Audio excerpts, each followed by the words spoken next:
and International Development. I call this meeting to order. To the motion adopted on January 31st, the committee is meeting today on its study of the current situation in the Taiwan Strait.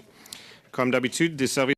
As always, interpretation is available through the globe icon at the bottom of your screen. And for members participating in person, keep in mind the Board of Internal Economy's guidelines for mask use and health protocols. Take a moment just to remind participants that screenshots or taking photos of your screens is not permitted. Avant de prendre la parole, s'il vous plaît. Before speaking, please wait until I recognize you by name. When you are speaking, please speak slowly and clearly. When you are not speaking, your microphone should be on mute. A reminder that all comments by members and witnesses should be addressed through the chair. And colleagues, I would now like to welcome our first panel of witnesses back before the committee and thank them for agreeing to return. We have before us today Professor Kerry Brown, Professor of Chinese Studies, King's College London, Director, Lao China Institute, and Professor Steve Tsang, Professor at SOAS University of London. Welcome to the committee, both of you. Et nous avons également avec nous Professor. We also have with us Professor André Laliberté from the University of Ottawa. He will be here listening to the first panel, and he will provide his testimony in the second hour. Welcome, Professor. Colleagues, with that, we will turn to Professor Brown and Professor Tsang in sequence for opening statements of 5 minutes each. Professor Brown, the floor is yours. Please go ahead. Great, thank you very much. Thanks for inviting me today. I suppose the conflict between Russia and Ukraine has made people think a bit more urgently about what the People's Republic of China's view might be towards some kind of resolution of the Republic of China on Taiwan. This is a long expected and feared issue.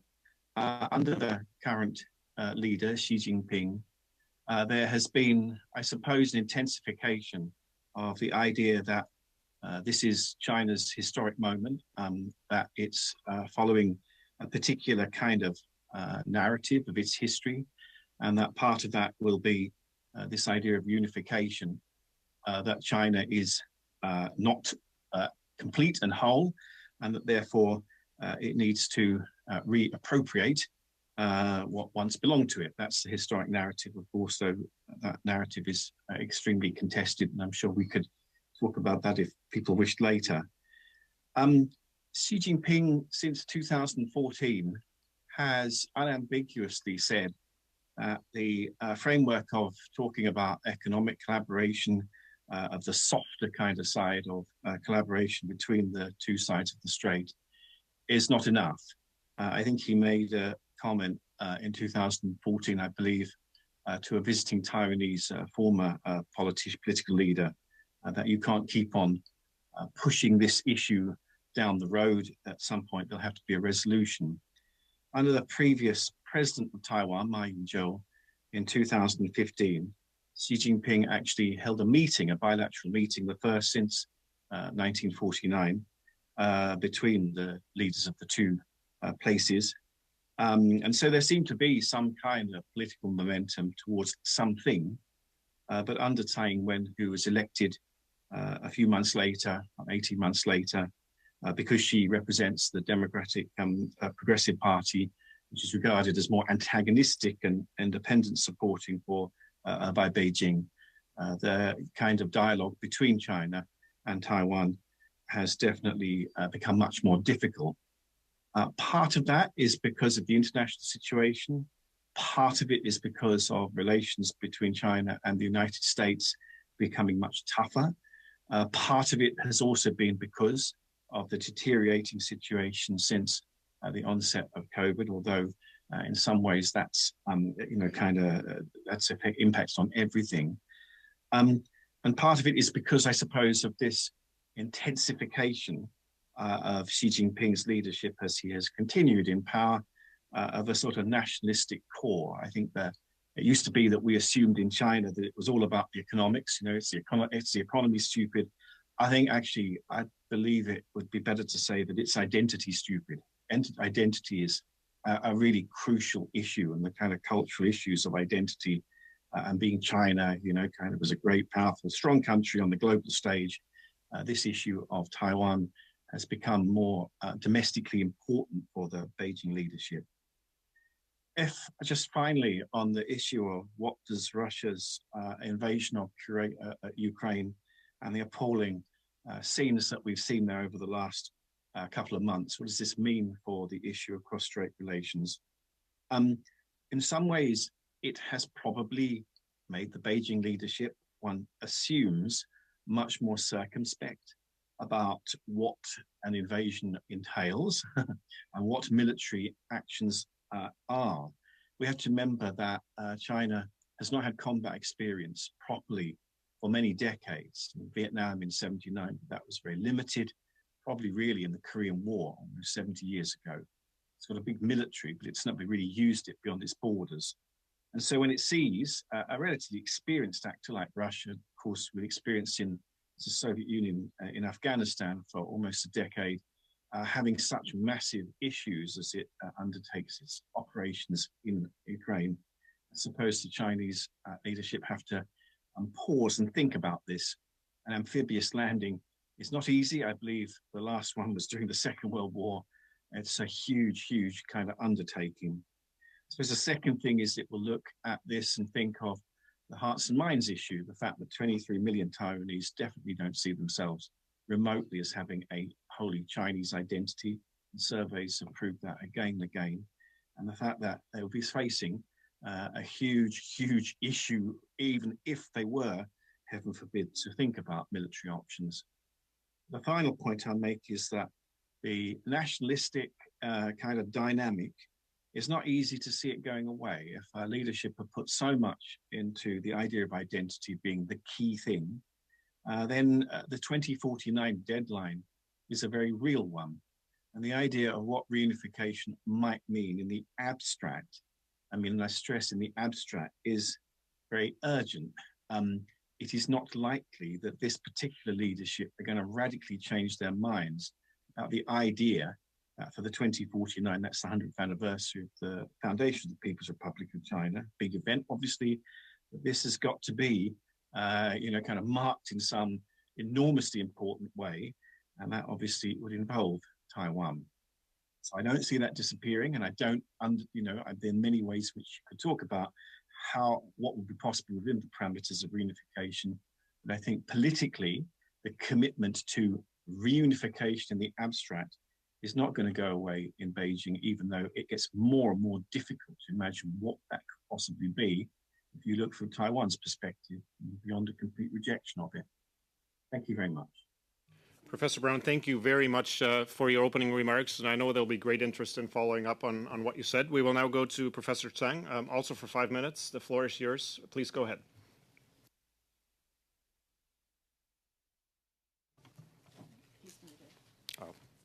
If you could just, Professor Chang, if you could just tap your microphone. I think we're seeing you on mute.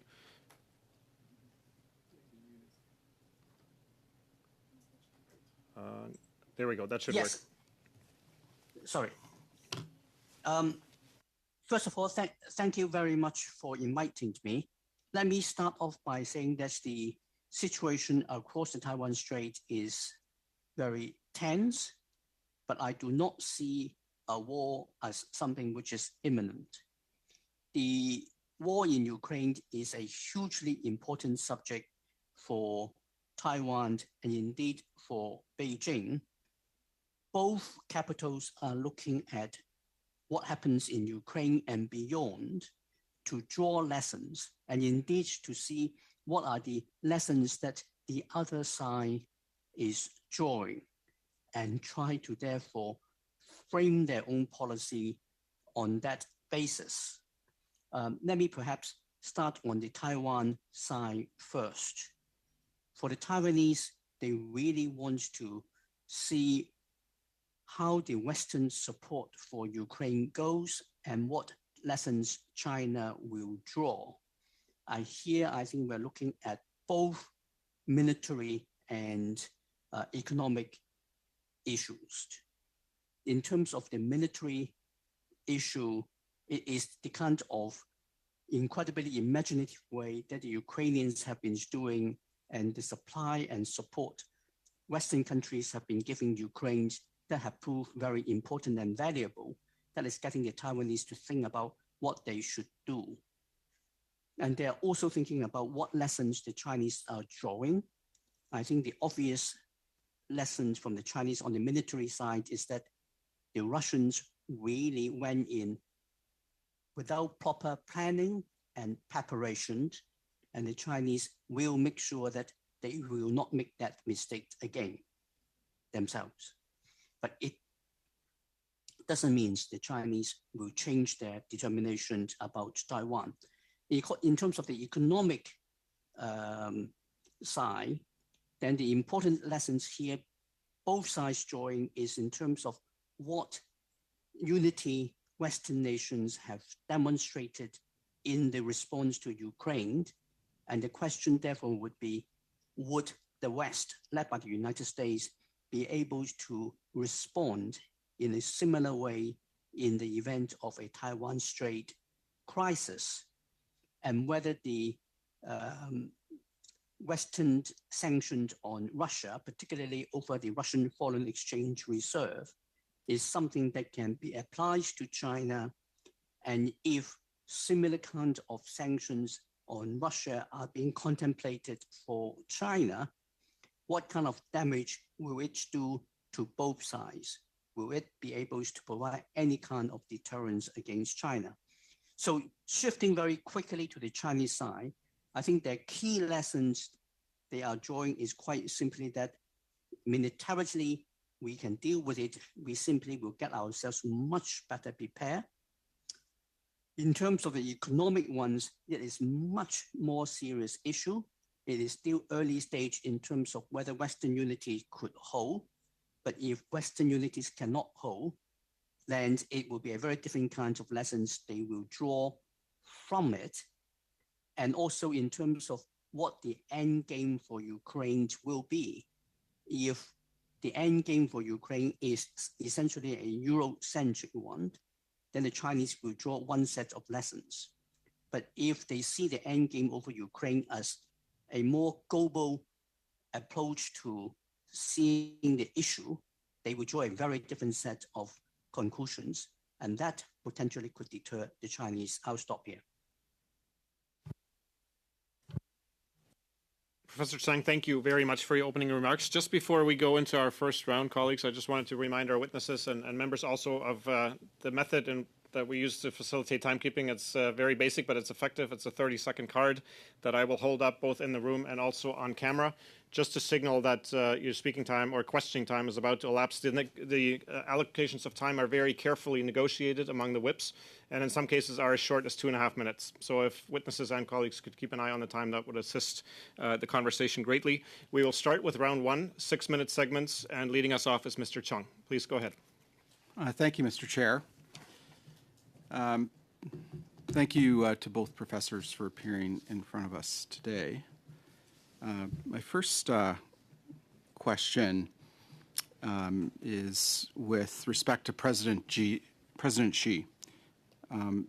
Is it safe to say that President Xi's number one objective that he wants to accomplish as leader of the People's Republic of China is the reunification of Taiwan with mainland China?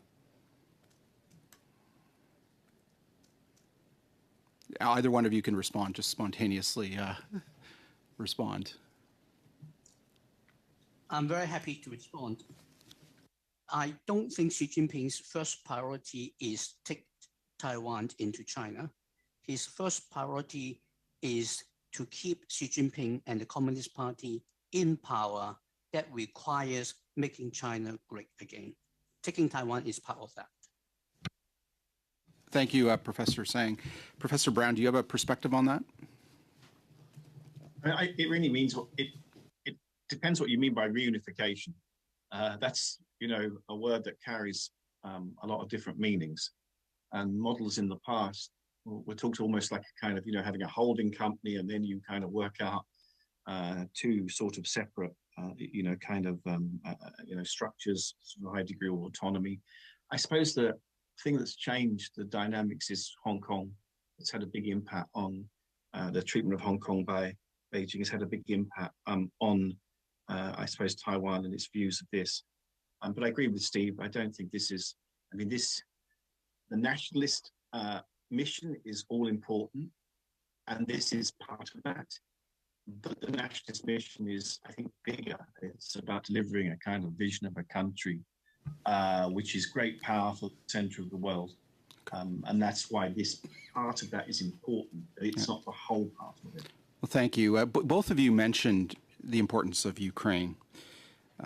Would you both, question to both of you, would you say that the West and Ukraine's success or lack of success in Ukraine has a direct impact on Taiwan's security? In other words, the more successful the West and Ukraine are in Ukraine countering the Russian attack, the more hesitant Beijing will be to use military force to accomplish anything with respect to Taiwan. Is that a fair statement?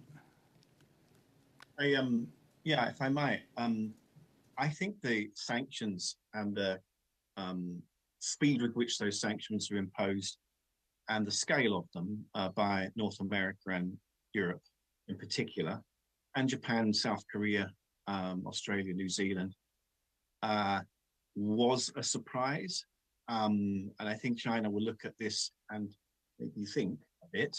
Well, we have to remember those sanctions are not ones that Africa, Latin America, the Middle East, and many other countries have joined. So it's kind of made these geopolitical divisions between what we would call the West, I suppose, and the rest very, very evident. I guess also that China will not welcome. So of course, Xi Jinping, when he met Putin on the 4th of February, they issued a joint communique. If you look at the language of that joint communique, it is very, very Chinese in its kind of, the kind of language of joint cooperation, and it's very abstract. It's kind of been very controversial what Putin and Xi, what they said to each other, and how much Putin kind of did say what he was planning with Xi, and it seems that the consensus didn't really say much at all. But I don't think that this situation in Ukraine for China, although it has been neutral, although very, very friendly towards Russia, is good for it. It doesn't want this kind of problem. It's destabilizing, and the way it's impacting on the global economy is unwelcome. But on the other hand, I'm sure it's not unhappy to see the West kind of tripped up and distracted by this issue. And that will probably be something that it is, just kind of reinforces this narrative that China is on a winning streak and the West is just busy fighting itself and Europe is busy, kind of killing other Europeans. This is, I think, just a narrative that's being reinforced by this. Thank you. Professor Sang, do you have a perspective on that question about Ukraine? I think the issue here are three key words: unity, success, sustainability. And all three elements are being looked at by the Chinese. If the West will show all three, then potentially it will have a deterrent effect on China. But if one of them fails or is not being sustained, then I think the Chinese may draw different lessons from it. I think the Chinese policy, to sum it up very briefly, is a policy of declare neutrality, supports Russia, and pay no price. And that is the limits of Chinese support for the unlimited friendship for Russia. Thank you. It is China first. Thank you. Merci beaucoup, Monsieur Chong. Merci aux témoins. Thank you, Mr. Chong. Thank you to the witnesses. Ms. Bendayen, 6 minutes, please. Thank you, Mr. Chair. Thank you to the witnesses. Pleased to have you at our committee today. I guess I would just begin by saying what an honor it was to attend Taiwan Night last night among many friends, including Representative Chen. And of course, many of us were there to stand in solidarity with Taiwan and the Taiwanese people, particularly in light of what we saw come out today in the news regarding ongoing military drills. So I'll take you to that, Mr. Tsang. On May 6th of this year, I believe it's 18 aircraft, including fighter jets and bombers, entered Taiwan's air defense zone, prompting the scrambling of many Taiwanese jets in response. Just this week on May 10th, I believe the United States Director of National Intelligence told the Senate Armed Services Committee that it was their view that, quote, China is working hard to effectively put themselves in a position in which their military is capable of taking Taiwan over our intervention. So, gentlemen, I wonder if you could speak to this ongoing effort. Just today, the National Post referred to further military drills having been concluded in the southwest and southeast part of the island. Mr. Tsang, you yourself made a parallel with the invasion by Russia of Ukraine, saying that China is closely watching the situation and would not make the same mistake as Russia in terms of carefully planning any invasion. So I would put the question to you this way: do you not see here the kind of consistent, regular military drills being a form of planning? Well, it is definitely a kind of planning and preparations and intimidations, and also testing the capabilities of the Taiwanese response and weakness. So they are certainly part of it, but it doesn't mean that an attack or an invasion is imminent. China can build the weapon systems it requires to invade Taiwan relatively quickly, but training the people to use them effectively, particularly in a complex combined operations, is going to take quite a bit of time. So I will say that we are looking at least 10 years, if not a bit longer, before China will really have the capabilities to do so. But if and when it has the capability, I fully expect Xi Jinping to use it, but his approach will be one of demonstrating overwhelming force in order to force the government in Taipei to negotiate and surrender. And once negotiation starts, there's no basis for America or anybody else to intervene. Thank you. That's incredibly insightful testimony. I would like to perhaps take you into the psychology of President Xi. On October 9th, it was the anniversary of the 1911 revolution, as you very well know.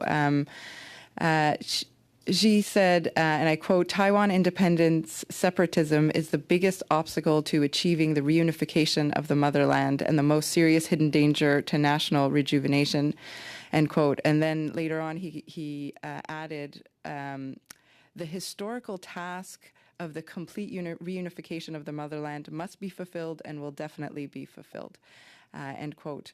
So I hear you on the timeline that you believe is most likely, but can you enlighten us a bit about how that national rejuvenation goal should be understood, and perhaps the planning that will be necessary in the next few years in order for him to achieve that goal? Xi Jinping will do whatever it takes to take Taiwan because of the way how he is using his own rhetoric and because his own poor understanding of history. Xi Jinping is somebody who doesn't know that the Communist Party of China historically was one of the strongest and longest standing advocates of Taiwan's independence. And now if you say that, he would put one into jail for committing the crime of historical nihilism. Now, what will he actually do? He will build up the necessary force he thinks needed to both take Taiwan and to deter the United States from interfering, but calculating that the Americans potentially cannot be deterred and therefore will have to take out significant American forces as a way to push the Americans back. I think he likes to talk much more simply in terms of national unification, but Taiwan is much bigger than a matter of national unification. Taiwan is strategically critical to China's overall global strategy. Taiwan is right in the middle of the first island chain, and it can only be taken by either deterring the Americans or defeating the Americans. With that being achieved, the Americans will effectively be pushed into the middle of the Pacific Ocean, fulfilling what Xi Jinping told President Obama in 2013 in Sunnyland, that the Pacific Ocean is a very big place. It's big enough for two. Stick to your side and I will keep to mine. In that scenario, we are looking at a fundamental change in the politics of the Indo-Pacific. ASEAN 10 will all have to do their deals with China, so would South Korea. Japan will either have to go nuclear or do a deal with China because Japan could no longer count on the US-Japan Defense Treaty. That will fundamentally establish Chinese hegemony in that part of the world and basically remove the United States as an effective leader of the world. Professor Cheng, I apologize. Just in the interest of time, I'll have to stop you there. But there'll be an opportunity to come back to the points that you're making at the moment, which are important. Merci beaucoup, Madame Bendayan. Thank you, Ms. Bendayan. Thank you to the witnesses. Mr. Bergeron, please, for 6 minutes. Thank you, Mr. Chair. I'd like to thank our witnesses for joining us and for sharing their experience and their research. In the mandate letters prepared for the Minister of Foreign Affairs, the Prime Minister asks her to prepare and elaborate a strategy for the Indo-Pacific to strengthen diplomacy, trade and defense, as well as international aid in the area. We know very well that Taiwan plays a very important role. It's inextricably linked to the international economy. Taiwan is our 11th largest trading partner, the 5th in Asia.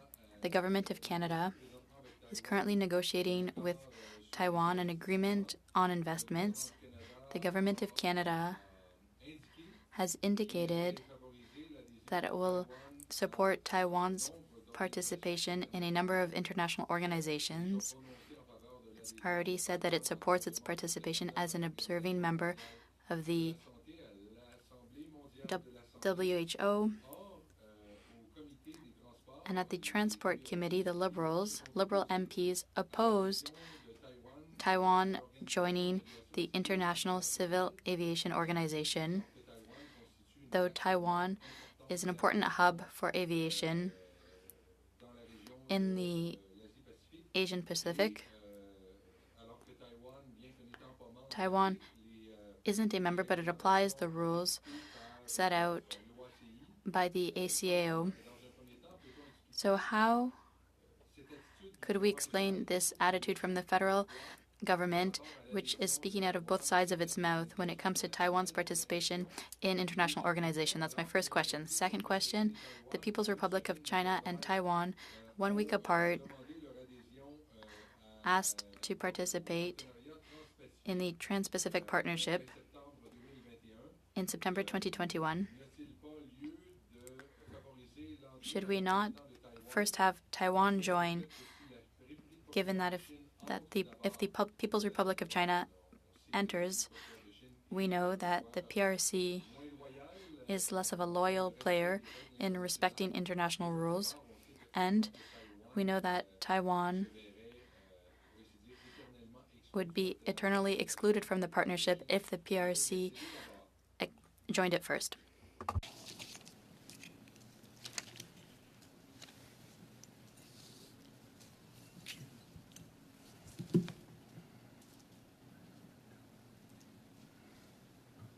I mean, I'm happy to just so. I mean, it seems like the first point is really about issues within Canada. I mean, Taiwan has wanted. I mean, it's wanted to join international organizations for some time, and there was a brief time under Ma Ying-jeou about 10, 12 years ago when it was a bit more flexible on China's side, but no, that time's over. I mean, China definitely is more and more aggressive in ensuring that Taiwan doesn't have international space. That's the strategy. I mean, my only response to the second issue is every country has to sort of face a quandary. You have to kind of decide how important the Chinese economy and the market in China is, and how much you want to, kind of jeopardize that, because China is more willing to just push back and say no to partners now. If you want to engage with Taiwan, it's a high-risk business. And that's not an easy decision because under Xi Jinping, I think there's greater clarity. There's no ambiguity now. You can't sit on the wall. You have to kind of basically play with one or the other. I mean, I think this is strategically probably what Beijing is most likely to do, just to sort of freeze Taiwan's position and make it more difficult in the international community. And it's got instruments to do that. It is possible for people to say, we'll go with Taiwan. But I guess the only thing you have to consider is that there are obviously quite high costs to that now, not just security, but economically. And I wouldn't be blasé about that because of the fact that obviously economically the world is in a very difficult position now. So that's the only thing I would really stress. That, yeah, I mean, you could make these choices to say we'll go with Taiwan rather than the PRC, but there will be increasingly high cost to that, and those shouldn't be kind of obscured. Can I come in here? I missed part of the first question because I was slow in finding the English channel for that. I take it saying that both questions really are asking the same issue, whether we're talking about the CPTPP or the international organization for Taiwan to participate. The issue here, I think, are two. One is that the Chinese government will use its economic leverage to make other countries follow what the Chinese government wants to do over Taiwan. If you like, they will come out and bully you if they can get away with it. And they think they will. The second question, therefore, is how can something like this be responded to effectively? Apart from the United States of America, I don't think there is any one country which is at the moment strong enough and powerful enough to be able to, on its own, stand up to the Chinese government and not get punished. The US can do that because China cannot afford to bully the USA yet. But if Canada can unite or can coordinate with a significant number of major trading economies that believe in your value system and doing the right thing, then it can be done because collectively you are bigger than China. They cannot punish you. Collectively, you can do that. Professor Tsang, thank you very much. I apologize again. We'll have to leave it there. Merci beaucoup, monsieur. Thank you very much, Mr. Bergeron. De traduction. I gave you one additional minute, Mr. Bergeron, for the interpretation. Please, for 6 minutes. Thank you, Mr. Chair. And perhaps I'll, of course, would like to thank our witnesses for being here. This is very fascinating, very interesting testimony. And perhaps I'll follow up on some of the comments that Mr. Bergeron has made before me and give Dr. Tsang a moment to complete his comments. But you know, the New Democrats have advocated as well for Taiwan's inclusion and meaningful participation in several multilateral institutions and meetings, including, of course, the World Health Assembly and the International Civil Aviation Organization. And the reason that is, the reason that I have advocated for that is because I do believe that Taiwan has, those valuable experiences that they can contribute to areas of global health, particularly, how the pandemic was dealt with, as well as with regards to aviation safety and security. Monsieur Bergeron mentioned the importance of aviation and Taiwan. So, I'd love to hear more comments from you, particularly Dr. Tsang to start with, and then Dr. Brown, if I could. You talk about China bullying and the need to work with allies. You talk about the need for us to work collectively. So what I take from that is that Canada should be liaising more with some of those other economies to make these decisions collaboratively. But can you talk a little bit from the other side of what there is to gain if Taiwan is able to participate in these multilateral institutions and meetings? Thank you.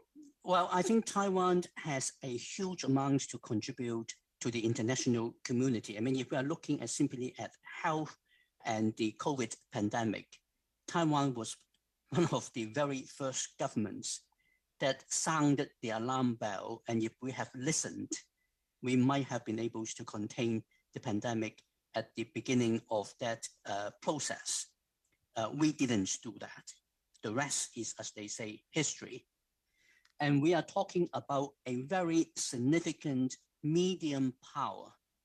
Taiwan is, if we use the European countries as yardstick, Taiwan is right in the middle of the EU countries in terms of its capacity and scope for innovation and changes, and it's been an incredibly good international citizen. So there's every reason to do that. And I think there's something even more important for doing that, which is that for all the problems of the international liberal order, it is basically a rule-based order that is catering more for the kind of values we believe in democracies. The Chinese government is working to change that. And by forcing governments to play by Chinese rules, it is also changing the way how international organizations, including the UN, functions. And that is not a direction of travel that we should want to see. I'll stop here and hand it back to you. And Dr. Brown, perhaps, if there's anything else you'd like to add as well. Well, only on, you referred to, and Steve referred to the kind of cooperation amongst many different partners in working with Taiwan and the opportunities in Taiwan. I don't want to be negative, but every country in Europe and North America and those in the Asia Pacific who are involved in this have very different kind of dynamics in this issue and different priorities. And although at the moment there seems to be a kind of consensus because there's quite a lot of kind of negativity and hostility towards China, and of course what it's doing towards Taiwan is worrying, I don't feel so relaxed that there will be a great deal of consensus as we go forward amongst different countries. It's going to be difficult. And the reason why it's going to be difficult is because the economic indicators look pretty grim, and countries are going to probably be focused on how they're going to do something about that. And the UK is an example of this. And I don't know whether we can say we're supportive of Taiwan. And it's spiritually, emotionally, this is good.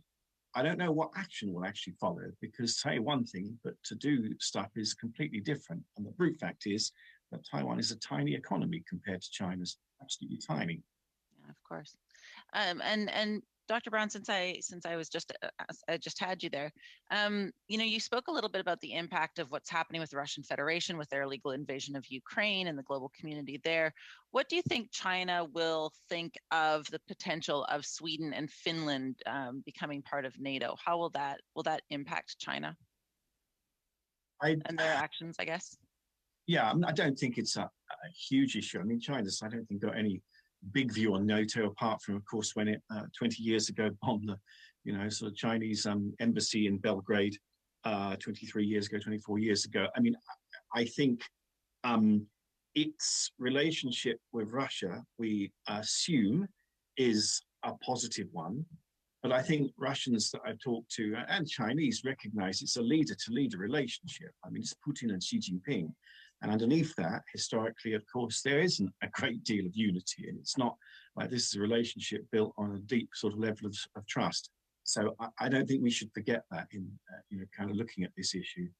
So the change would be pretty substantial and pretty monumental, I guess, if Putin was no longer the leader of the Russian Federation. That would change that dynamic. That would change how China sort of evaluated their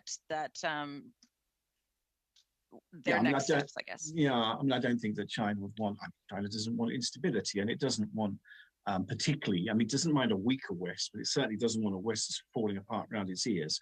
And so, I mean, Putin is someone they've invested a huge amount in, but they don't want Putin to then go kind of feral and start, doing crazy things too. So they may, at that point, have to come down from their neutrality. But at the moment, I think that they're just going to stick this one out. Okay. Thank you very much. Thank you, Ms. McPherson. Thank you to the witnesses. Colleagues, just on time management, I think we started with this panel at 4:05. To go to the full hour, it leaves us about 15 minutes. I'd like to get a full second round in. I would suggest that we pare back the allocations within that round to give each member a chance to come and ask at least one question. That would involve 3 and 1.5 minute allocations.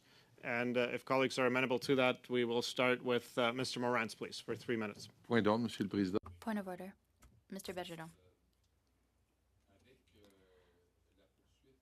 Continuing our committee's work for the first panel, until what time do you want to continue until?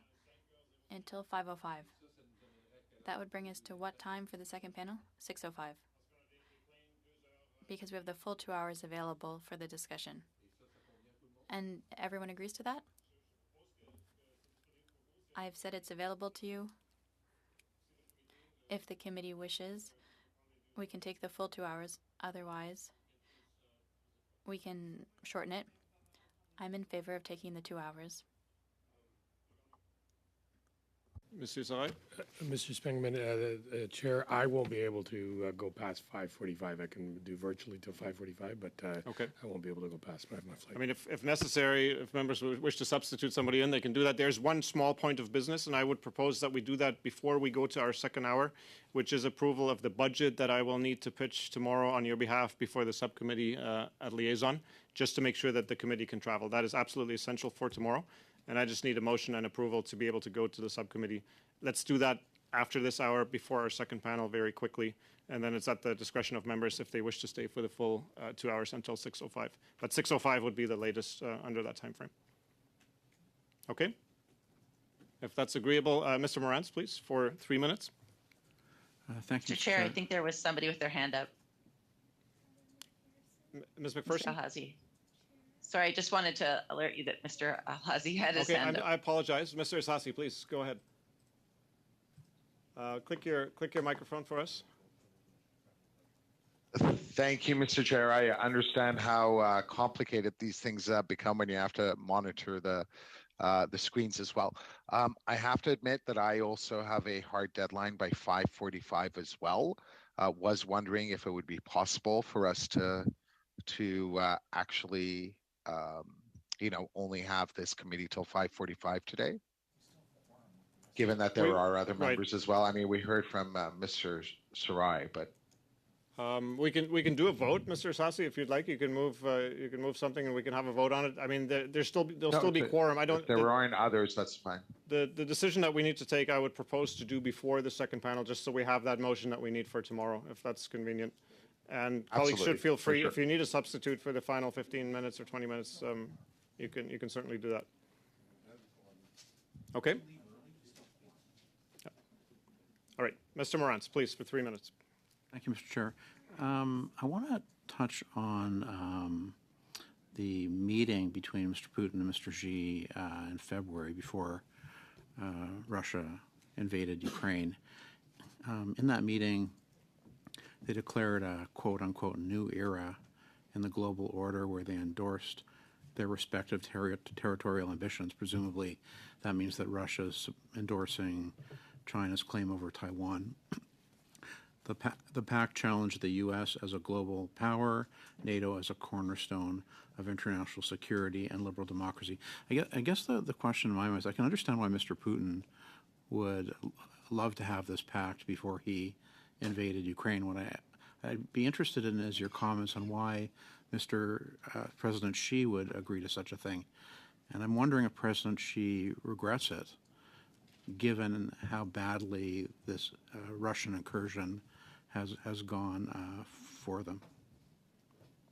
Either one of you. I mean, I think that, as I said earlier, the language of that communique on the 4th of February, the full communique, is all sort of quite sort of formal Chinese diplomatic language, you know, win-win and all this sort of rhetoric. And I think it would be surprising if Putin had been very explicit on the 4th of February. I mean, I don't think China was expecting what happened to happen. But I don't think that China would radically change its support for Russia, because they have, over the last 20 years, you know, kind of had a strong strategic relationship. The more interesting question is, who is dominant in this relationship? I think for Xi Jinping, Russia being the bad boy and always taking the flak, that's cool, that's good. And also, if you think about it, America is now, and everyone else, very distracted by what's happening in Russia, between Russia and Ukraine, and not focusing as purely as they were on issues around China. So all the diplomatic effort is going there. And I think for China, that is not a wholly bad thing too. What it would be worried about is escalation and Putin being backed into a corner where he did do something impulsive and, kind of intemperate. Thank you. Given my limited time, I was hoping I could go. I have another question. I'm sorry. Professor Tang, did you want to get on that one very briefly? Yes, I think it's a very important one, which is that I actually disagree with Kerry that the relationship is a purely personal one. Both Xi Jinping and Putin want a strategic partnership between Russia and China, even though they have other historical problems that have not disappeared. And Xi Jinping knew exactly what he was doing when he agreed to that agreement with Putin, and he fully supports Putin in the invasion. I think we have to bear that in mind, even though he might not have got all the specific details. He was not duped. Thank you very much, Professor Tseng. I apologize, Mr. Morris. We'll just have to be a little tighter on time because these are very tight allocations of 3 minutes and 1.5. Dr. Fry, please, for 3 minutes. Thank you very much. And I want to thank the witnesses for coming and giving us such very frank and insightful answers. What I wanted to ask was this. With Japan making clear statements about its concern over Taiwan and over what is going on in that area of the Straits, I'm wondering, and Australia standing up for it, Taiwan has lost about quite a few of its allies, people who traded with it and were standing up for it, and it's now down to about 14 clear-cut countries that are still trying to work with Taiwan. Do you actually feel that things will change, given that a lot of 24 European nations supported Canada with the Michael Spavor and Michael Kovrig thing, and they came to stand at the court and they came to speak out on that issue? Do you think Europe, seeing the links between Ukraine and Putin right now, would begin to become a lot more aware of what could happen and begin to listen to Japan, which is a G7 country that may be very, very concerned about what's going on there for its own sake?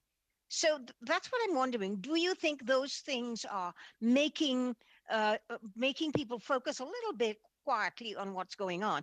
The buzzing of warships and planes in the strait surrounding Taiwan is also something that Russia had done when it entered Crimea and when it started to do all of its maneuvers, et cetera, et cetera. So it may very well be that is a message that China is giving.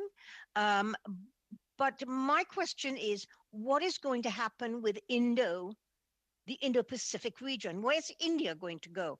Where is South Korea going to go when we start lining up and forming alliances, if anything begins to happen there? Well, first of all, I think the EU is getting more concerned about the assertiveness of China, but it is not paying really quite that much attention to the cross-strait situation. I think you can do both at the same time. India takes the rise of China extremely seriously. They don't really trust the Chinese now, but where they will stand, I think, will be pretty opportunistic, particularly if we continue to have a Modi administration in Delhi. Others in the region are concerned about China, but none of them want to be on the other side of China because they are likely to face punishment from the Chinese. Okay, thank you, Dr. Frey. That's just about your time, within 5 seconds. So I apologize. These are much tighter rounds, and just to get through the entire thing, I have to be tight on time. But thank you very much. Monsieur Bergeron, une brève question. Mr. Bergeron, a quick question and answer. A written answer from Mr. Brown on this. Absolutely. Thanks. That's always available as an option. Yes, thank you for that. Monsieur Bergeron, s'il vous plaît. Merci, Monsieur le Président. Thank you, Mr. Chair. Given the time, I'll just ask a follow-up question regarding the participation of one or the other of the two territories in the Trans-Pacific Partnership. Should I understand from the answers provided, especially from Professor Brown, that it's either the People's Republic of China, and then Taiwan can't join, or we admit Taiwan and possibly eventually there would be room for the People's Republic of China within the partnership? So I am with the WTO, with the World Trade Organization. China, the People's Republic of China joined first, and then Taiwan joined almost immediately afterwards, although Taiwan had been compliant way before the People's Republic. And possibly that would be, the kind of track with TPP. I can't see, so Taiwan has signed, kind of bilateral trade agreements, I think with Singapore and some others. So it might be politically possible, but I think there may be costs. I mean, it's a complicated issue. There may well be costs. I don't think if it's a big deal, you can have Taiwan as part of it, but I mean, how could you exclude China if you want it to be meaningful? It's so much bigger as an economy. Very briefly, if we have time, CPTPP is unlikely to go against China because it is led by Japan, and Japan would not like to do that. But the reality is that Taiwan is able to be compliant with CPTPP. China is not going to be able to comply for quite a long time. So the question there really is, should an organization like CPTPP accept an appropriate potential member being denied membership because of the objection by one, which does not actually meet the criteria for CPTPP membership? Thank you very much, Professor Tsang. Merci beaucoup, Monsieur Bergeron. Thank you, Mr. Bergeron. It's 1.5 minutes. Thank you very much, Mr. Chair. And I don't have very much time at all, so I'll ask a very quick question. We are expecting our Indo-Pacific strategy, Canada, to have a new Indo-Pacific strategy. How should Canada address Taiwan and its new strategy? Dr. Tsang, if I could start with you. I think the strength of Canada is always that it has a moral strength, but not actually part of the United States. You are not the United States, so you don't have the kind of issues there. You can stand on your principle, and when you do that, you could potentially provide leadership of other countries that share your values who will do so. So there is scope for you to try to do the right things, but you really will need to have quite a few friends acting together. Otherwise, you will pay a heavy price. Beijing will make sure that you do. And Dr. Brown? I mean, the Indo-Pacific is going to only really be meaningful and have, kind of a reality, because I think it's just a concept at the moment. I don't think it's got any reality. If a lot of very different, complicated partners really buy into it and make it a reality. And that will take an enormous amount of diplomacy and kind of coordination. We're entering into a golden age of diplomacy here. If you're diplomats, you've got a growth area. You've got a big growth area. And I'm sure they'll be very happy with this idea of the Indo-Pacific. Thank you so much. Ms. McPherson, thank you. Thank you very much. Mr. Macaulay, welcome to the committee. 3 minutes, please. Great. Thanks, witnesses. Pleasure to be with us, or be joining you today. I just want to ask you a question just quickly about Canada's investing a fair amount in CPPIB into China. And of course, we have the Asian Infrastructure Investment Bank. Does that hurt our credibility or our ability to perhaps stand up to the bullying or stand up for democratic rights in the area while we're pouring money in at the same time? I mean, I could give you, you're in good company. Everyone's done that. You're in good company. Everyone's done that. The trade flows between, for instance, America and China, I think are at historic highs. Between Australia and China, despite the terrible relationship, I believe they're also at historic highs, largely because of iron ore. Two-way trade between the UK and China has increased. And so it's not like having a big trading relationship. China's the biggest trading partner of 125 countries, I think. But also having significant security and values issues is, kind of unusual. That's the norm now. That's the norm. Let me ask you, I think you talked about how important it was domestically for Beijing to talk about the reunification. Do you see Beijing ramping up their propaganda, for lack of better words, about the reunification for domestic reasons? And is it like a regime in trouble that starts such saber rattling? Is this why they're doing it, or is this a longer term? I don't think it's indicative. I don't think it's indicative of the regime being in trouble. I think that that's possible. That nationalism would be a screen, but I don't think that's the case in this instance. I think it is for domestic politics what's not to like. Any domestic politician. Xi Jinping is a politician. He's not God. He's a politician. An opportunist. He's almost got God powers in China now. So if that's the case, he's very secure. He's president for life. So why is he continuing with this propaganda, for lack of better words, about reunification? Because he believes it, and the leaders in Beijing believe that Taiwan should be part of China. We shouldn't underestimate that. We don't believe that, maybe, but that's what Chinese leaders believe, and I think it's been effective as a point of unity with a very diverse and different, kind of audience, the Chinese domestic audience. They are receptive to nationalism, and they're not alone. Many audiences domestically, like the Russian and maybe even the British, receptive to nationalism. There's nothing unusual about that. Thank you very much, Mr. Macaulay. Thanks. We will go to our final intervention this afternoon with this panel, and that's Mr. Sarai for 3 minutes. Please go ahead. Thank you, Chair. My question is to Mr. Sang. In light of Ukraine, the Russian invasion of Ukraine, what's the economic impact for Taiwan? Is it harder for Taiwan to attract investment and capital when Russia's illegal invasion of Ukraine heightens the regional security concerns? It certainly have certain effect in terms of companies looking at investing in Taiwan, thinking about the risk that Taiwan will face, something that often they did not ask before the Ukraine war. But that's actually not, the risk calculation has not actually changed as a result of the Ukraine war. If anything, the Ukraine war gave Taiwan a much better scope to prepare itself for its longer term security.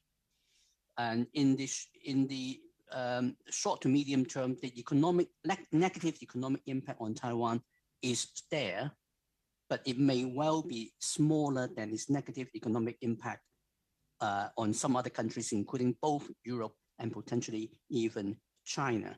Taiwan is not subjected to any kind of those potential sanctions, and some of the Taiwan's industries are less immediately affected by the war in Ukraine than in some ways the Chinese economy is. China is much more dependent on energy, and the shooting up of energy prices does increase the cost for production in China in some ways more than the same in Taiwan. On a different front, in terms of Japan, how important is the relationship between Taiwan and Japan and keeping that balance in the region? And do you see Japan getting closer and strengthening its defense systems? And is it enough of a deterrent, along with the U.S., for any invasion from China towards Taiwan? I think Japan is changing in the last 3 or 4 years to take Taiwan's security very seriously and moving increasingly to a situation that if a military crisis should develop across the Taiwan Strait, the Japanese will find ways to give support to the United States military. I think Beijing is already working on the assumption that if and when Beijing use force against Taiwan, they will be taking on not only the Americans, but also the Japanese and the Australians. Thank you. Mr. Sarai, thank you very much. And thank you again to the witnesses and colleagues on our collective behalf. Really, let me express our appreciation to both professors. Thank you for being with us late in the time and your day, but also for the important testimony that you've given us. We much appreciate it. Merci beaucoup.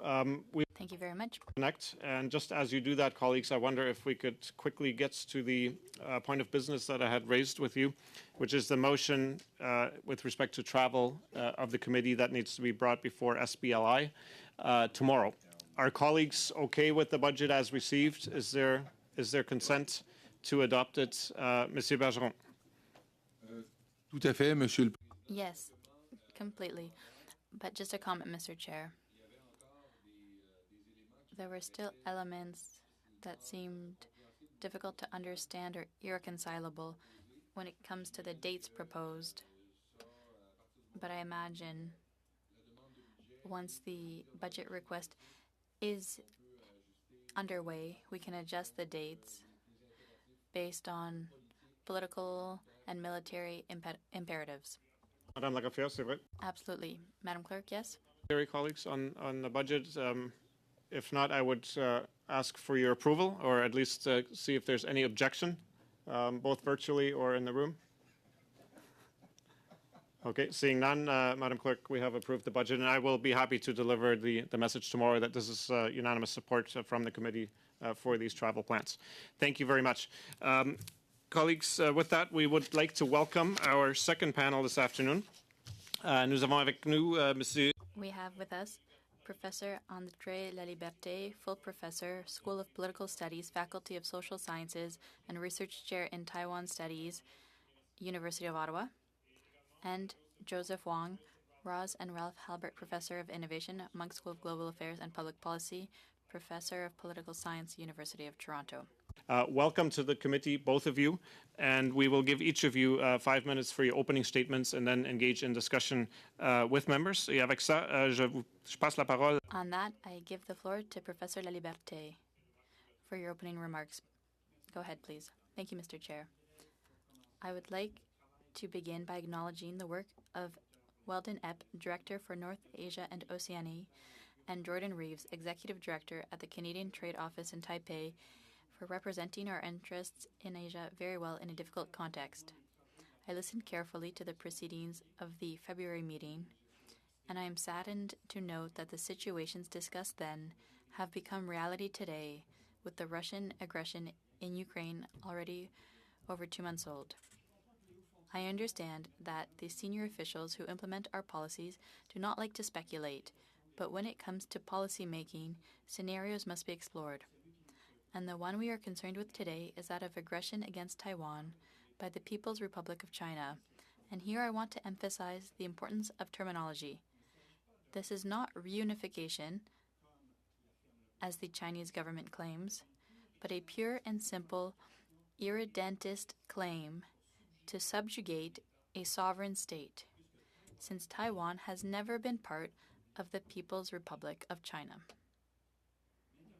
A military intervention against Taiwan would profoundly destabilize the value chain in the critical semiconductor industry and would certainly affect the global economy. Such an attack would seriously threaten democracies in Asia and change the strategic balance in unpredictable and difficult to manage ways. The challenge is to avoid this risk and to prevent it by making it as clear as possible that such action would be illegal under international law, notwithstanding the anti-secession law passed by the National People's Congress in China.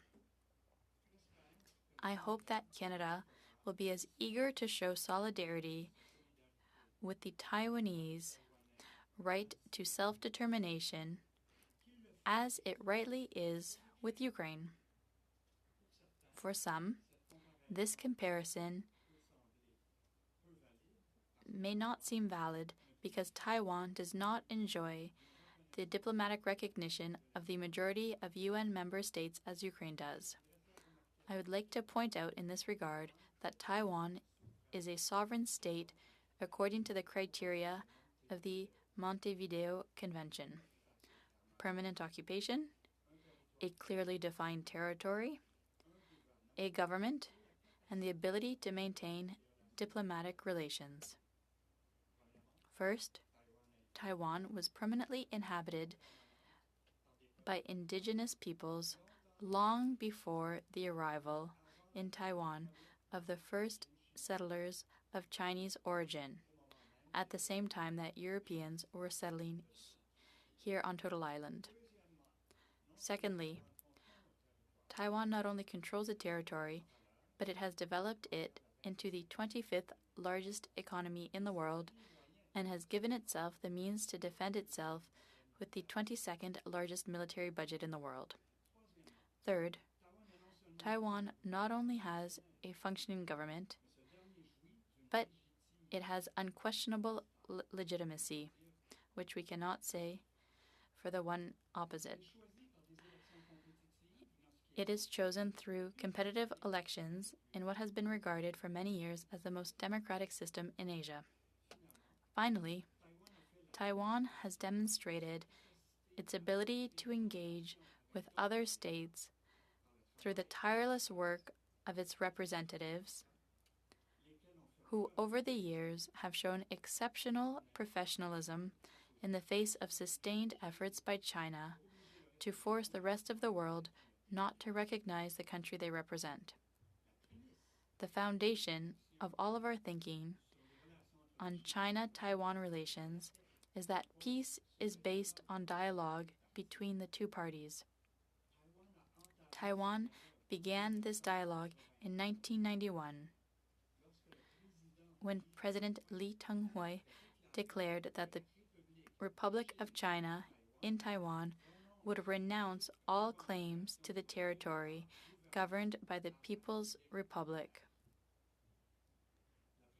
President Tsai Ing-wen, who has shown the same pragmatism since coming to power, has taken up this approach. From the beginning, it was the Communist Party of China that refused to engage in any dialogue imposing its conditions. Regardless of the medium-term political scenarios in Taiwan, one thing is certain: its citizens no longer believe in the promises of one country, two systems. Surveys clearly show that the majority of the population sees itself as Taiwanese, not Chinese, and not half and half. The risk is great that the continued denial of legal recognition of the Taiwanese nation will undermine the validity of international law by bowing to the outcome of power dynamics rather than respecting the principles on which that law must be based. Thank you. Merci beaucoup, Professor. Thank you very much, Professor Laliberté. Now, over to Professor Wang. Go ahead for your opening remarks of 5 minutes. Terrific. Thank you very much. This is truly an honor and privilege for me to be able to speak in front of this committee. I'm actually zooming in from Accra, Ghana right now, so you'll have to forgive me if the connection is a little wonky at times, but I will do my best. Let me begin by saying that it's very clear that Taiwan and the fate of Taiwan is central to the legitimation formula of the authoritarian regime in Beijing. As it was noted by Carrie and Steve before, the very fate of Taiwan and the ability of the Communist Party in China to make claims on Taiwan and to eventually unify Taiwan with the mainland is absolutely central to the legitimation formula for that regime. In other words, as Carrie points out, the identity politics trumps in many cases the economic politics. This puts Taiwan in a very precarious situation, and I would suggest to you even more precarious as time passes, because on one hand, it means that there is less and less space for Taiwan to maneuver in the international arena, and we have seen tremendous effort by the regime in Beijing to limit this space for Taiwan. It comes, however, precisely at the time when support for Taiwan internationally, I would suggest to you, is at one of its all-time high. About 10 years ago, I reminded that Charles Glazer wrote a very influential piece in various foreign policy magazines in the United States, suggesting that perhaps that was the time for the United States to let Taiwan go, that this was increasingly a problem for American foreign policy. That was 10 years ago, and increasingly that seems to be a very antiquated view of Taiwan. Indeed, Taiwan presents itself to the world, I would suggest to you, as the paragon of democracy. It leads the region in terms of women's participation in politics, including the election of the president for 2 terms. Taiwan presents a model to the industrial world in terms of social policy. Its national health insurance program is a model that countries should emulate in terms of its progressive policies with respect to the LGBTQ community and so forth. I also believe that Taiwan has lots to offer in terms of its lessons with respect to relations with its indigenous peoples. And I think that there are plenty of opportunities for Canada to continue to collaborate with Taiwan on that front. And of course, Taiwan is an extraordinary economy. And we have seen that any blockages in the global supply chain, particularly as it relates to the semiconductor sector, can be crippling. So it presents a strategic value that I think is quite unprecedented. I say this, however, to say that there is less and less space for Taiwan to maneuver precisely at the time when Taiwan's value and the stakes of Taiwan's future is higher than ever before, which means the possibility of conflict and the stakes of that conflict are ever more dire. And so the question that I want to pose, or the question I want to contemplate then, is what do we do with China? And it strikes me that one way out of this very difficult situation is to increase the prospects for China and the Chinese regime to entertain the prospects of democratic transition. And here I want to offer some reflections on this. So Professor Laliberte, I think, has done an extraordinary job of describing to us the situation in Taiwan. I want to talk a little bit about China. The conventional wisdom in our theories of democratic transition is that democracies will emerge from the ashes of collapsed regimes, that we look for and that we wait for regimes to crumble under the weight of their own illegitimacy. And from that, then democracy emerges. That is indeed one way in which democracy has emerged in a lot of the world. However, the modal pathway for democratic transition in Asia actually is not democracy emerging from the ashes of a collapsed regime, but rather democracy emerging through the leadership of strong political parties. And indeed, Taiwan is the best example of this. The KMT was a regime that democratized during the late 1980s and into the early 1990s, precisely at a time when it was weakening, but it was still a very strong political party. It was a political party that was very confident. In other words, democracy proved to be incentive compatible for this authoritarian regime. This is a paradox, because what I'm essentially arguing here is that precisely at the time in which a regime is strong, in which it has little reason to democratize, is also the best time for a regime to entertain democratic transition, because it's probably going to lead to the most stable democratic transition. And I think that everyone would agree, no matter what you think of the regime in Beijing, no one wishes for a regime that collapses, because under the weight of that collapse, we're talking about potentially 1.4 billion people suffering. That's the paradox here. And what we should then think about then are what are the implications of this, particularly as it relates to our own foreign policy and how we think about China. One is that I think that we ought not to wish for the collapse of China, and we ought not to wish for the collapse of the Chinese Communist Party regime, because I think that would be disastrous for a good portion of humanity. Two, it doesn't seem to me that isolationism is going to in any way provide the kinds of inducements or incentives for the Chinese regime to entertain democratic transition. In fact, we know that isolationism will likely increase the authoritarian measures employed by the regime. Third, and I think this is most important here, therefore, is that we should be thinking about the prospects of democracy in China being the result of strategic inducements on the part of the rest of the international community. The recognition that democracy is indeed incentive compatible with the authoritarian regime, that democratization of the regime is something that will not lead to the collapse of China. And it's through that then that I think that we can open up the political space for more opportunities on how we might be able to continue to recognize Taiwan as the sovereign democracy that it is. Thank you. Professor Wong, thank you so much. Just a very brief housekeeping rule that Professor Ladbiaté was able to observe during the first panel. I've got a 30-second sort of reminder card when time allocation is up, because some of the interventions from members are quite tightly timed. In the shortest cases, 2.5 minutes each. Just keep an eye on that if you could. That would assist us in management of the committee's time. We will go to round one, allocations of 6 minutes. Ms. Gray, welcome to the committee, and you'll lead us off, please, for 6 minutes. Mr. Chair, and thank you to the witnesses for being here today. My questions are for Professor Laliberté, and I wanted to start with the current situation in the Taiwan Strait. How could trade with Taiwan be impacted with respect to creating supply chain issues? You mean if there's a conflict? How it's going to affect? Just with having tensions, like if is that a potential, and what could that potentially mean? For now, the tension is political, and we're not yet in a situation where we have a credible military intervention, so the effect is minimal. But if we think in the long term, and as much as the threat appears more credible, of course, that's going to factor in our long-term planning. Thank you. My next question is, there was an announcement where the government had discussed the need for Canada and Taiwan to continue to work together, and specifically just in January of this year. And the readout from the minister refers to there's a number of things in here, but it does refer to an increase in collaboration on science, technology, and innovation.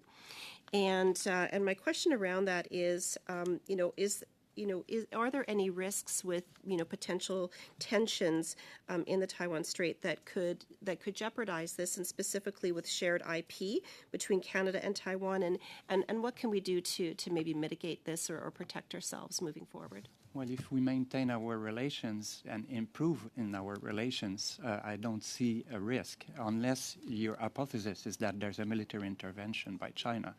Of course, there's a serious risk, but this is not where we are now. And in the current level of our informal relations with Taiwan, I think there's no risk that I envision realistically. Thank you. Now, you had mentioned actually in your testimony semiconductors, so I wanted to just maybe dig in a little bit deeper there. So we know that this is an important product for Taiwan, and it's important for Canada when it comes to critical mineral supply chains and EVs. And I was wondering if you can go into more detail about the opportunity for Canada to have better access to semiconductors by strengthening trade relations with Canada and Taiwan, or again, if you see any potential risks. I don't have expertise in that domain. I would not, speculate too much, except to say that TSMC, Taiwan's main maker of semiconductor, controls 65% of the world market. And then there's other Taiwanese firms. So Taiwan itself, the whole industry, is controlling 85% of the global market on this industry. Right, and so with Taiwan expressing interest and applying to join the Trans-Pacific Partnership, the CPTPP, I was wondering if you had any thoughts on how Canada could support Taiwan's bid to join this trade agreement. I think that Taiwan qualifies. There's no question about that already. China does not qualify, and so we have an obvious political issue here, except that we have already some international or transnational agreements where you have membership which is not limited to states. So, for example, we have Taiwan's custom territories in the World Trade Organization. But unfortunately, the CPTPP, to my knowledge, is between states. So we have perhaps to send a signal, though, that Taiwan should be welcome in the CPTPP. Great, thank I you do for that. believe it. Yeah, Thank you for that information. And just to tag on to that, what would be the implications if democracies such as Canada stop advocating for Taiwan's participation in trade agreements like the CPTPP? What would be the what could be the implications if democracies like ourselves, stop or lessen our advocacy? That would contribute to the decline of our reputation as supportive of democracies. Okay, thank you. I think I might have time for one more quick. You have about a minute and a half, so yes, another perfect. question. Perfect, thank you.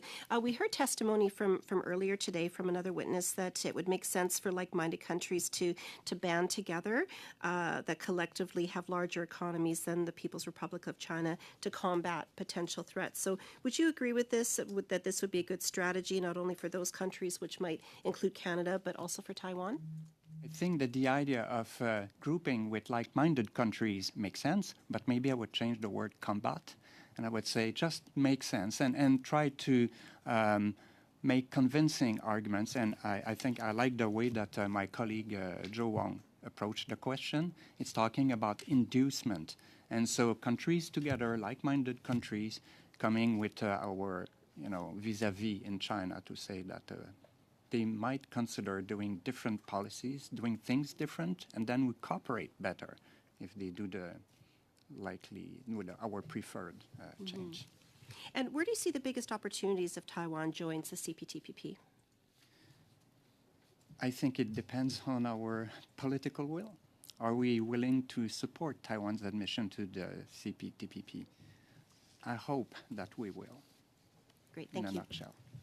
That's great. Thank you very much. Mr. Asasi, please, for 6 minutes. Thank you, Mr. Chair, and allow me to thank both professors for their excellent presentations. I must confess I've learned quite a bit. Now, if I could start with Professor Laliberte. In your opening remarks, one of the issues that you did highlight for attention was that the rest of the world has to be clear in terms of what the consequences would be for China should they invade Taiwan. Now, as we all know, the U.S. is adhering to an official policy of strategic ambiguity. In your opinion, is that the right approach? That's an approach that has worked well so far, but that's an approach that is now showing its limits. And I think that we ought to move to a policy of clarity. Japan is moving in this direction. Canada is not in the same position as Japan or the United States. We're not a military power, but however, in terms of cooperation in many areas, I think we should have a policy of clarity, saying that, well, if China misbehave in the Taiwan Strait, well, Canada should perhaps reconsider or downgrade some forms of cooperation. And if I may, Mr. President, I would like to add something too. We always talk with the assumption that China is an ever-growing important actor in the international community. I think we should stop being hypnotized by this perspective and consider there are other important actors in Asia that are emerging, that are becoming potentially important partners. I'm thinking about Indonesia, the largest Muslim democracy on the planet. I'm tempted to say India, but I would say that I wait until the next election because the Modi government don't inspire me confidence. I'm sorry, I digress here. Thank you. Now, just quickly, Professor Laliberte, is it your read that South Korea and Japan are adopting a more robust approach and steering away from strategic ambiguity as well? For Japan, yes, I definitely see that. But for South Korea, I'm hesitant in answering because South Korea has concern with North Korea. South Korea also does not want to antagonize China. It also has its own economic relationship with China. But at the end of the day, I think that South Korea realized that its security is better protected by reinforcing its cooperation with Japan and the United States. Thank you. Now, if I could turn to Professor Wong, first of all, allow me to say your explanation as to how the democratic transition took place in Taiwan was fascinating. I agree with you. The country is a model for the rest of Asia in terms of inclusivity, in terms of innovation, on numerous different indicators. Now, we heard from the first panel that there were polls of the Taiwanese as to what their attitudes were towards a Chinese attack or the possible unification. Could you share with us any data or information you might have on Taiwanese attitudes towards unification with mainland China? I'll be very brief. Over the past 20 plus years in which I've had the privilege of observing elections and being engaged with scholarship on and in Taiwan, it is becoming unequivocally clear to me that people in Taiwan have increasingly less and less appetite for any prospects of reunification with China. And the situation in Hong Kong, I think, has only fueled the discourse in Taiwan that the one country, two systems approach is simply unworkable and unpalatable. Thank you. Now I'm also reminded of the youth-driven protests in Taiwan in 2014, I believe it was. So is it your opinion that younger Taiwanese are even more nationalistic than older Taiwanese? Well, you certainly see that in the survey data. I think that the protests of 2014 was an excellent display of democracy at work and a young democracy working out its rules of the game. Indeed, I think that younger Taiwanese, I mean, you know, just in terms of the generational differences and the cohort effect, they simply have less and less connection with China. The questions, even the categories used in surveys, are confusing to many young people in Taiwan. There's a sense of what do these questions even mean? Thank you for that. Now, given that time is very, very limited, if I could squeeze one last one, Professor Brown was of the opinion that although we should be vigilant, that he doesn't see an imminent attack. Is that your read of the situation as well? Yeah, I think that the Chinese government is going to be much more strategic about this. They're learning about what's happening in Ukraine. So I think there's definitely reason for pause. Though I don't think that this in any way has softened the Beijing government's resolve to seek the unification of Taiwan with China. Thank you. Thank you very much. Merci beaucoup, Monsieur Sassi. Merci. Thank you very much. Now, Mr. Bergeron, please, for 6 minutes. Thank you, Mr. Chair. Thank you to our witnesses for joining us and for their very insightful comments. A specification or clarification regarding European disinterest towards Taiwan, which was mentioned by Ms. Fry. I want to note that in November 2021, a European delegation went to Taipei. So I interpret that as interest shown by the Europeans in Taiwan. Professor Laliberté, I must say that I really appreciated your comments when you talked about the Montevideo conditions, criteria to define the characteristics of a sovereign state.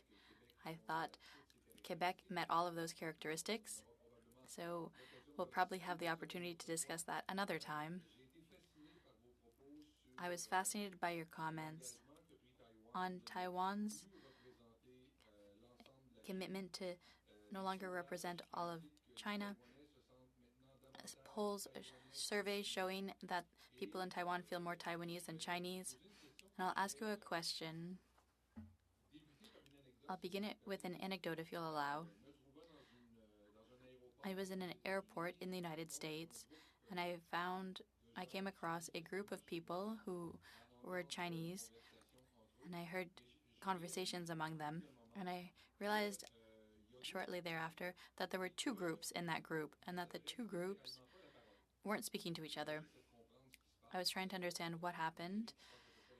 You may say the same thing may happen between Parisians and other French, but in this case, I realized that part of the group had passports from the People's Republic of China, and the other group had from the Republic of China. And so there's a sort of legal fiction that has existed since the nationalist government of Chiang Kai-shek found refuge in Jolene de Formose. The government of Taiwan claimed to represent all of China, and then in continental China, the People's Republic of China claimed and still claims to represent all of China.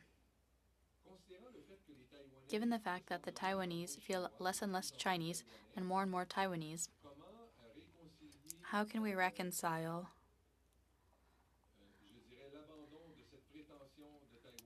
Taiwan no longer saying it represents all of China, even though officially it's still the Republic?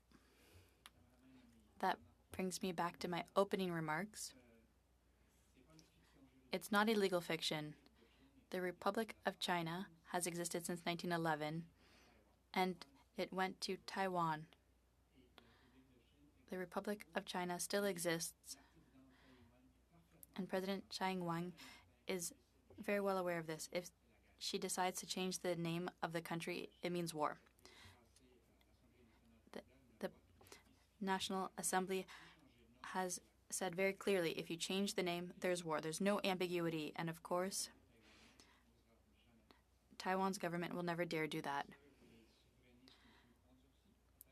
Sovereigntists in Taiwan are really a minority of the population. The die-hard sovereigntists want the name to change to reflect reality, for it to be the Republic of Taiwan. But listen, unless there's a revolution in popular China, it won't happen. Professor Laliberté, I've never claimed that the Republic of China was a legal fiction. The legal fiction I was referring to is that curious situation which is unique in the history of humanity.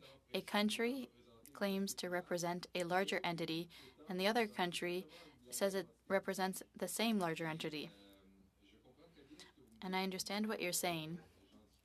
I was discussing it yesterday with people from Taiwan, and I understand that changing the name would lead to an armed conflict. But how do we reconcile Taiwan no longer claiming it represents all of China and the feeling of Taiwanese that they're less and less Chinese and more Taiwanese, with the fact that the name of the country is still officially China? I know we can't change it, but how do Taiwanese authorities deal with that type of paradox, if you will? It's doable the same way we could talk about a European country. China is a nation in English and in French, but it's also a culture. The Taiwanese admit it openly. They may say they're Taiwanese, 64% of them. Only 20% say they're both Chinese and Taiwanese, but Chinese identity still counts. It represents their culture, it's the language they speak. The Fukienhua, the majority language, is a language that's spoken in the neighboring area. So Taiwanese are ready to say that they're of Chinese culture, and talking about the Republic of China isn't as absurd as it may seem. So there is a reason behind that. You referred to Europe. Would you say that all Europeans can claim they're Europeans, whether they're French or Danish or even British? and that we could say the same thing for the Taiwanese, that they're part of a broader cultural whole, not just the traditional territory of the Middle Empire. Professor Laliberté, I'm sorry. Just a very quick answer, please. Yes, the European idea, that can work. Merci. Thank you, Mr. Bergeron. McPherson, please, for 6 minutes. Thank you, Mr. Chair. What a fascinating conversation. Thank you very much to the witnesses for this. I'd like to start with Mr. Laliberté, if I could. You spoke a little bit of your response to my colleague with regards to the U.S.'s strategy of intentional ambiguity, that was not the right strategy now, that we should be moving towards a position of clarity, and Canada should be moving towards that position of clarity. But we heard from both of you that this is about identity politics for China, that there is an ideology there. And as we all know, moving someone along in an ideology is close to impossible to do. So it feels a bit like we're in that situation where you're explaining to us that we need to be clear in our position with regards to Taiwan, and yet our position will never move China. So and they will not be able to reconcile any movement we make. So I'm struggling with how to read that from you. If you could elaborate on that for Canada's position in particular. You mean the condition? You're talking about the issue of identity in Taiwan. Yeah. So if you are saying that intentional ambiguity is not a good strategy, that the strategy Canada should take with regards to its position is one of clarity, that we are clear on where we should stand with regards to Taiwan, and yet we know that this is an ideological issue. How do we square that, I guess? Okay, so Canada is in a particular place, and we have to be more prudent because of our limited capacity. But Canada certainly should, I think, be clear about this idea that whatever understanding that China and Taiwan eventually arrive at should be through peaceful means.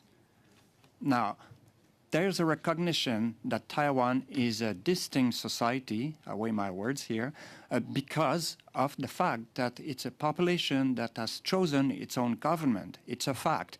And the discourse coming from the PRC is that, you know, they talk about Taiwan being part of China since time immemorial. I would hope that our diplomats reject that discourse and simply say this is bad history and we don't have to accept that. I mean, there's no reason in the world why we should, take at face value what our Chinese vis-a-vis are saying when we know that it's wrong history. I mean, it's factually wrong. I'm not saying even it's morally wrong. I'm saying that this is not a fact. And I'm happy if I have, if I can, be happy to give a seminar to go in depth in that question. Yes. Well, I suspect we may need a seminar because it is very complex. But I do like the idea of peaceful discussions that are prudent and provide clarity. I mean, really, can we ask for more?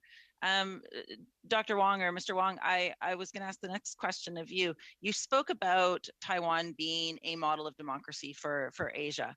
And I, one of the things that I have done an awful lot of work on before I was elected as a member of parliament is on the United Nations Sustainable Development Goals. And we know that Taiwan has actually made a very strong effort towards achieving the Sustainable Development Goals, that they have demonstrated that they are, interested and willing to be a good international partner. We've not necessarily seen China adhere to those international fora with the same level of good intention.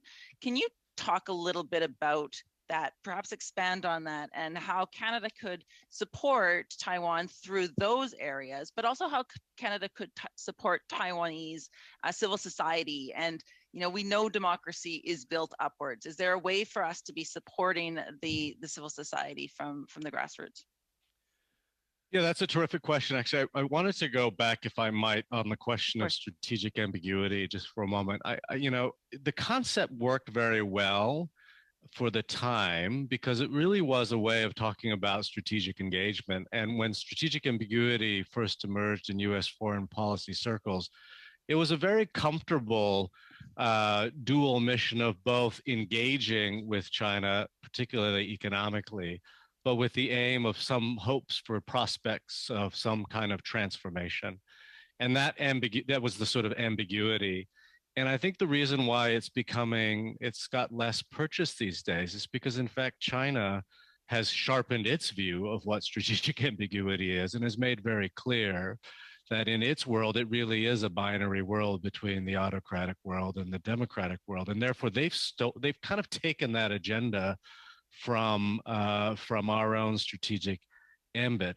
And what the point that I'm trying to make is that we ought not to think that democracy and talking about democracy, be it in Taiwan or in a prospective China, we ought not to think of that as necessarily antagonistic. If we can reclaim that balance, actually, we can reclaim the kind of strategic ambiguity that allowed us to do that work for a long time.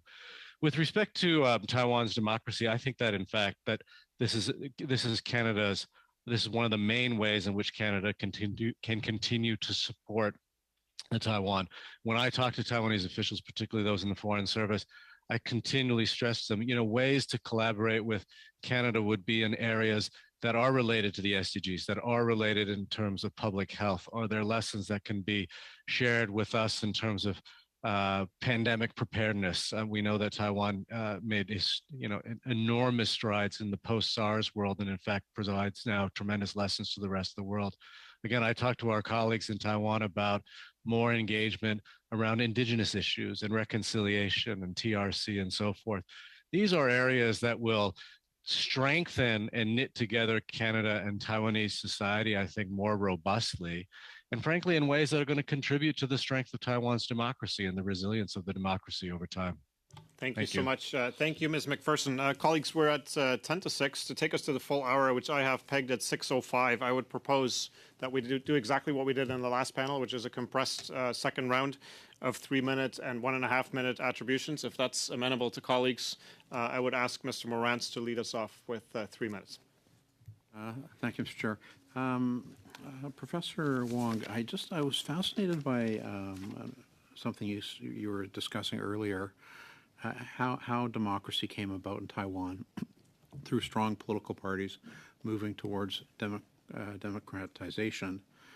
And you hypothesized, I think this is what you said, that one potential for peace, a lasting peace between China and Taiwan, would be the democratization of China. I think that's what you said, and I just found that absolutely fascinating. And I wonder, is this something, just a hypothesis you have? Do you have reason to believe that this could be actually happen in the real world? Are there indications of anything like this on the horizon? I just would like you in the last couple of minutes, maybe we have to expand on that. I think 8 years ago, I would have thought, in looking at the tea leaves at the time, and certainly there was a school of thought that looked at Xi Jinping and his consolidation of power. This was a preamble for potentially a kind of political liberalization that we saw in Taiwan, that we saw in Korea in the 1980s, that we saw in post-war Japan as well. I'm less and less optimistic that that's the case, precisely because now so many of the issues that have arisen in China are so central to the legitimation of the Chinese Communist Party regime. That worries me, however, because again, as we look for cracks in the regime and we look for the potential collapse of a regime, that will definitely ensure that democracy does not emerge, and that would potentially be disastrous. So I think that there are still ways in which we can try to make the case, the positive inducements, that democracy is not incompatible with a regime, with the Chinese Communist Party, that in fact, just as the KMT did in Taiwan, it democratized, it won elections, it continued to govern for about a decade, and it ceded power when it lost, just like any other democratic party. And Taiwan continues to be stable. If that scenario could be painted out for our colleagues in China and for some progressive thinkers within China, I don't think it's impossible. I hope for that simply because I think the way in which we're going right now, as I prefaced my comments, the space for Taiwan is becoming less and less. The stakes over Taiwan are becoming higher and higher. which means that the prospects of conflict become ever more dire. In my remaining time, I have one other question, and it has to do with the Canadian government promised an Indo-Pacific strategy over a year ago, and I'm wondering if you were to be in a position where you could give advice to the Minister of Foreign Affairs, what do you think that policy should say with respect to the position of Taiwan? And just a brief answer, please, in the interest of time. Sure. I think that Canada should be unequivocally supportive of Taiwan. I also think at the same time, Canada should not look to isolate China, and that there is a possibility to be able to entertain both. I think that isolating China is not going to result in a positive outcome. Thank you. Thank you very much, Mr. Moranson. Thank you to our witness. We will now go to Ms. Suds, please, for 3 minutes. Excellent. Thank you very much, Chair, and thank you to all of the witnesses. My first question is for Professor Wong. China's diplomatic pressure has been reinforced by the World Health Organization, and under pressure from China, the WHO has excluded Taiwan from COVID-19 information sharing forums. In response, and as a general practice, I think it's fair to say that Canada has consistently supported Taiwan's meaningful participation in global discussions where there is a practical imperative and where Taiwan's absence would be detrimental to global interests. I'm wondering if you can comment on the role that Canada has played to support Taiwan in this regard. Maybe specifically with respect to the WHO or perhaps in other international organizations? I think it's absolutely ridiculous that Taiwan has continually been excluded from discussions around the WHO table. If we learned anything from SARS, is that despite all of the disadvantages Taiwan had to suffer in 2003, they somehow managed to weather that storm and indeed have been able to implement lessons that we here in Canada only wish that we had done in the wake of SARS ourselves. To be better prepared for the pandemic this time around, as Professor Lallier-Boutet has already said. I think the point here is to simply say that Taiwan's participation in the World Health Assembly and other like bodies, this is not a political issue. This is an issue of global public health. This is an issue of collective interest for all of us, including China. And so I think that changing that narrative and being steadfast in our commitment to a collective security, be it health security, be it cybersecurity, and so forth, that functional imperative should trump any sort of political discussion, as far as I'm concerned. Yeah, fantastic. Agreed. Okay, I think I have enough time for a quick question to Professor Lallier-Boutet, excuse me, and that's around economic ties. So the economic ties between Taiwan and China have certainly deepened, particularly over the last 2 decades. And I think both countries have seen, rapid economic growth. So my question is, has this mutual economic prosperity served to diffuse regional tensions, or has it exacerbated it? Well, unfortunately, sometimes it's also contributing to each side knowing better each other, and there was some disenchantment from many Taiwanese businessmen in China not having always positive experience. So it's not necessarily the case that trade between the two sides has improved relation between them. But of course, the intent was there. But from the Chinese side, it was also seen as an inducement to convince Taiwanese to move closer to China. But also for many Taiwanese business, they also saw that there was a risk for deterioration of their economic position if they become integrated too closely with China. And one of the instigators of the sunflower movement was precisely because the previous president Ma wanted to move Taiwan closer to China, and the young entrepreneurs in Taiwan were really, really worried about that. Merci beaucoup. Merci, madame. Thank you very much. Thank you, Ms. Suds. Thank you to the witnesses. Mr. Bergeron, please, for 1 minute and a half. Thank you, Mr. Chair. Professor Wong. The previous panel, Professor Tseng put forward the idea that Taiwan was geographically an obstacle to the expansionist vision of China in the Pacific. Do you think it's possible to find an agreement for the territorial waters between Taiwan and the People's Republic of China to try and find a way around this problem? That's going to be very difficult for a whole host of reasons. I mean, the claims that China is making over the South China Seas has obviously been ruled unlawful and not in compliance with the UN Convention of the Law of the Seas.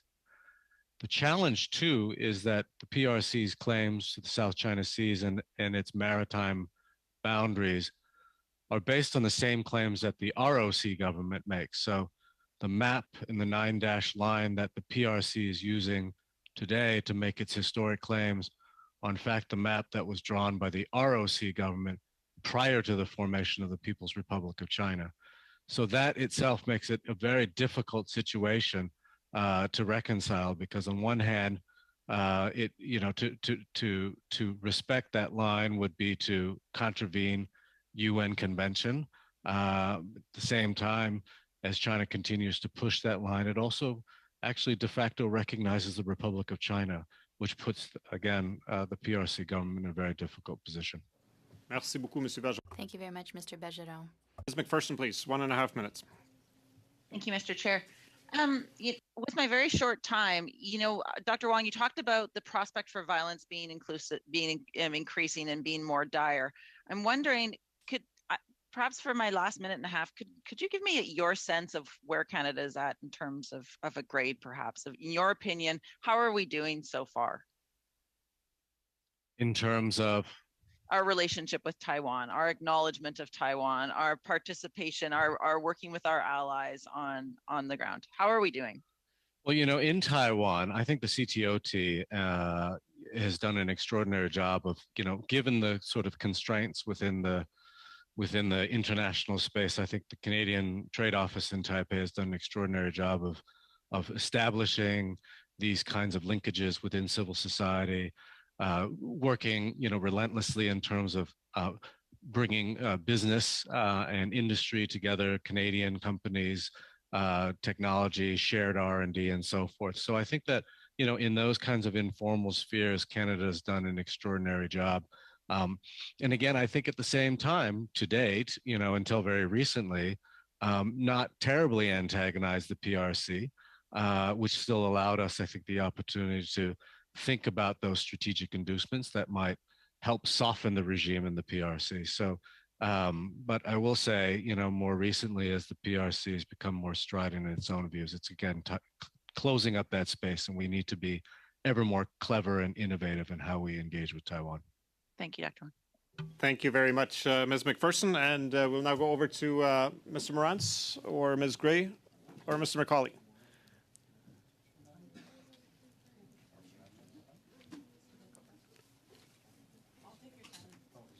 Mr. Morantz, do you want to lead off? You can always split if you'd like. Well, it's okay. I guess what I'm wondering about is, I know there's some discussion earlier, and the consensus opinion seems to be that Taiwan is under no imminent threat. But I'm wondering a couple of things. One is, under President Xi, has the threat level gone up? That's one thing I'm wondering about. And there seems to be an awful lot going on in the region. China's always seems to be doing something provocative. There was a discussion earlier of the 18 warplanes sent in, to the air defense identification zone. Taiwan responded, scrambled their own aircraft. Just in April, it was reported that China entered into a security agreement with the Solomon Islands. Solomon Islands cut ties with Taipei back in 2019 in favor of Beijing, and then there's the so-called pact that Mr. Putin and President Xi entered into, where they endorsed each other's territorial ambitions. So it just seems to me that there's a lot going on there to render an opinion that they're not under any immediate threat. So I'm just wondering if you could square that circle for me. Well, I don't share necessarily my colleagues' optimism. I think that Xi Jinping has shortened the calendar of when he wants to arrive at a solution, in his view, about unification or annexation. The question also is what methods he will use. And one of the reasons for the optimism is because traditional or conventional intervention across the strait will be extremely difficult. And there's a lot of thinking going on among security studies people that China is already exploring different approaches, including asymmetric warfare, including gray zone ways of attacking Taiwan, so an embargo, so many different ways in which they would possibly force a decision. And the question, and your question, is to what extent there's a higher degree of hostility than before. Certainly, Xi Jinping has been very clear about his intent. Now the question, and frankly I cannot answer to that, is to what extent it's going to be credible. That is, does the PLA has the capacity to really prevail? Professor Wong, do you want to jump in on that? Sure, of course. Yeah, just very quickly, I'll just make two comments.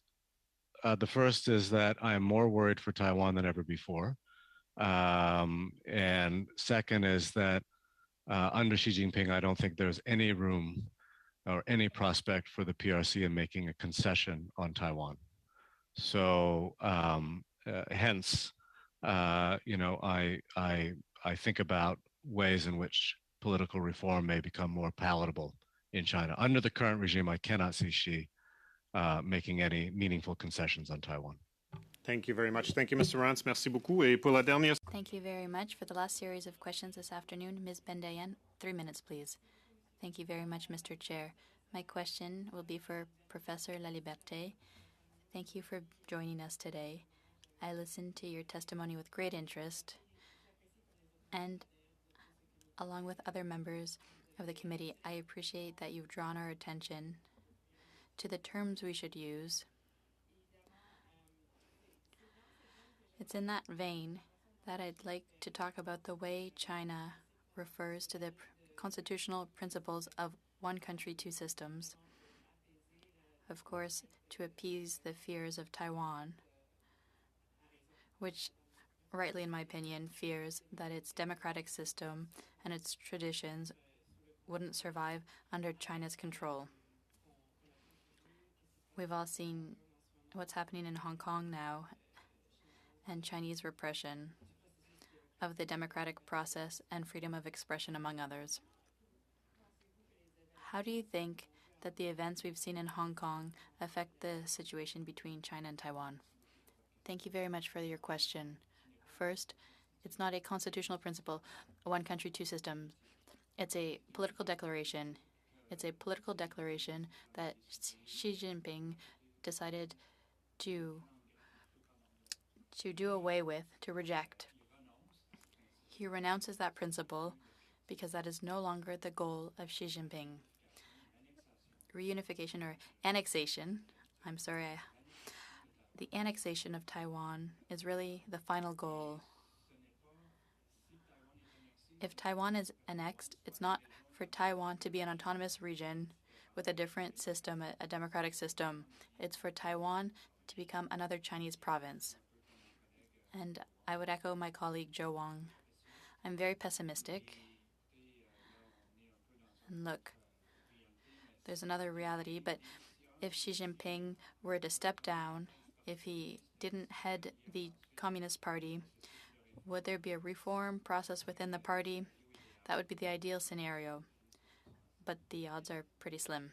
Thank you very much, Professor Laliberté. Question is addressed to Mr. Wong. We heard earlier testimony from another esteemed professor when looking at the timeline of a possible invasion into Taiwan.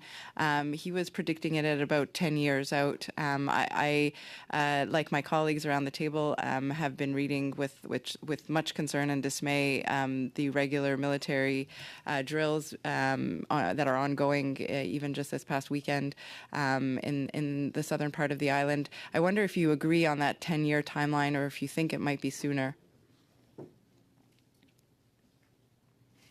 I couldn't speculate. I think it's shorter.